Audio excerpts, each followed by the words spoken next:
എന്റെ പേര് ജയാൻ. പിന്നെ ഇതാണ് അതിൽ ഹേംകി എന്നറിയപ്പെടും. പിന്നെ ഇത് അഫ്ലു. എന്താ വെച്ചാൽ ഞാനും ഇറങ്ങി അങ്ങനെ വ്ളോഗിങ് യൂണിവേഴ്സിറ്റി. എനിക്ക് തോന്നുന്നത് എന്താ വെച്ചാൽ ഈ രണ്ട് മൊണ്ണേശാളപ്പം നടന്നിട്ട് എനിക്കും ആ ബാധ കയറിയത്. എന്തേ അത് സത്യമാണല്ലേ നിങ്ങൾ പറയുന്നത്? പരിപാടി എന്താ വെച്ചാൽ ഒരു കോളേജിൽ അഡ്മിഷൻ നോക്കാൻ വേണ്ടി വന്നു. അങ്ങനെ കോളേജിൽ പോകാൻ വേണ്ടി മാറ്റി ഇറങ്ങിയപ്പോഴാണ് ഒരു ടെസ്റ്റ്. മൂന്നേരം ഫുൾ ബ്ലാക്കില് പല വവ്വാലാല പോലെ ഉണ്ടായിരുന്നു കാണാൻ. അങ്ങനെ ഞങ്ങൾ നേരെ ബിരിയാണി കഴിച്ചുകൊണ്ടിരിക്കുന്ന ഇടയിൽ അപ്പുറത്ത് വലിയൊരു പ്രശ്നം നടക്കണം. എന്താന്നല്ലേ ഈ കുട്ടിക്ക് ആ കടക്കാരോട് എന്തോ ദേഷ്യം തോന്നുന്നു. ആ കടത്ത് ജീരകം മൊത്തം കഴിക്കാൻ ഏർപ്പാടില്ലെന്ന് കുട്ടി. അങ്ങനെ നമ്മൾ ഫുഡ് കഴിച്ച് കഴിഞ്ഞിരിക്കുമ്പോഴാണ് ഈ സാധനം കണ്ട് ഇതെന്താ മനസ്സിലായിരുന്നു കമന്റ് ചെയ്യും. ഞാൻ കുറെ നോക്കി എന്താ സംഭവം എനിക്ക് മനസ്സിലായില്ല. അങ്ങനെ നമ്മൾ എത്തേണ്ട സ്ഥലത്ത് എത്തിക്കണം. ഇതിപ്പോ സംഭവം എന്താ വെച്ചാൽ ഞങ്ങൾ മൂന്നേരം ബ്ലാക്ക് കൊണ്ട് എല്ലാവരും ഞങ്ങൾ അങ്ങനെ നോക്കും. ഞങ്ങൾക്ക് എല്ലാവരും അതിന്റെ സത്യാവസ്ഥ നിങ്ങളിപ്പോ ഈ കാണുന്നത് ഓൻ പഠിക്കാൻ വേണ്ടി ഇരിക്കണതല്ല, എസ്റ്റേറ്റിക് പിക്കിന് വേണ്ടി ഇരിക്കണം. അതൊക്കെ കഴിഞ്ഞ് ഞങ്ങൾ അവിടുത്തെ ക്ലാസ് റൂം കാണാൻ പോയി. ക്ലാസ് റൂമിന് കണ്ടേക്ക് ചങ്ങായിക്ക് ആവേശം മൂത്തോടെ കയറുന്നു. വലുതായിട്ട് ടീച്ചർ അവനെ പൂതിയും തോന്നുന്നുണ്ട്. ക്ലാസ്സിൽ പിന്നെ ഈ പാപ്പെട്ട കുട്ടിയും ബാക്കിൽ ആ താത്ത ഉണ്ടായിട്ട് മാത്രം എനിക്കൊന്നും പറ്റിയില്ല. കണ്ടിയാന്റെ പുളുങ്ങാച്ചിരി. അത് കഴിഞ്ഞിട്ട് ഞങ്ങൾ ഒരു കോഫി എടുക്കാൻ വെച്ച് പോയത്. പോയിട്ട് നടന്ന എന്താ വെച്ചാൽ അഫ്ലുവിന്റെ കഴിവ് എവിടെ തെളിയിച്ചു. ഇതേപോലത്തെ കോഴിച്ചങ്ങ അവിടെ ടാഗ് ചെയ്തിട്ട് അടുത്ത ഗ്രൗണ്ടാണ് ഈ കാണുന്നത്. പിന്നെ തൊട്ടപ്പുറത്ത് തന്നെ വടംവലി നടക്കണ്ടായിരുന്നു. അതിൽ പെണ്ണുങ്ങൾ വേണ്ട തോന്നുന്നു. കൂടെ വന്ന രണ്ടാൾക്കും അവിടുന്ന് പോരാൻ താല്പര്യം ഉണ്ടായില്ല. അതൊക്കെ കഴിഞ്ഞ് ക്ഷീണം മാറ്റാൻ വേണ്ടിയാണ് ഞങ്ങൾ ജ്യൂസ് കുടിച്ചിങ്ങനെ. അത് കഴിഞ്ഞ് ഞങ്ങൾ നേരെ അവിടുത്തെ ഇൻഡോർ കാണാൻ പോയി. അവിടെ ഈ ചങ്ങാന്റെ ഒടുക്കത്തെ ഷോ.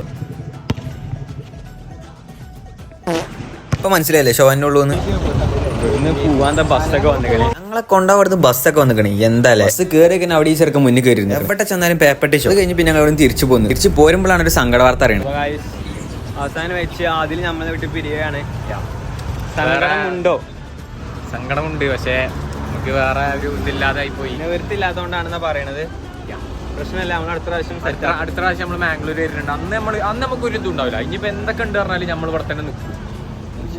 അപ്പോൾ അങ്ങനെയാണ് ഗൈസ്. അപ്പം പോണിന്റെ ഒരുക്കങ്ങളാണ് ഇതൊക്കെ. ചെറുക്കന് ഒരു കണ്ണെന്ന് മാത്രം വെള്ളം വരുന്നുള്ളൂ. ഉള്ളിൽ സങ്കടം ഉണ്ടെന്ന് മനസ്സിലാവുന്നുണ്ട്. എന്തായാലും നന്നായി ബാ.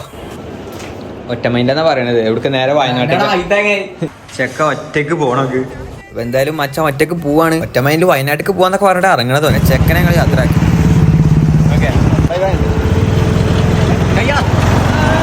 അപ്പൊ ഫോളോ തിരിച്ചുള്ള അടുത്ത വീഡിയോയിൽ കാണാം. Bye bye.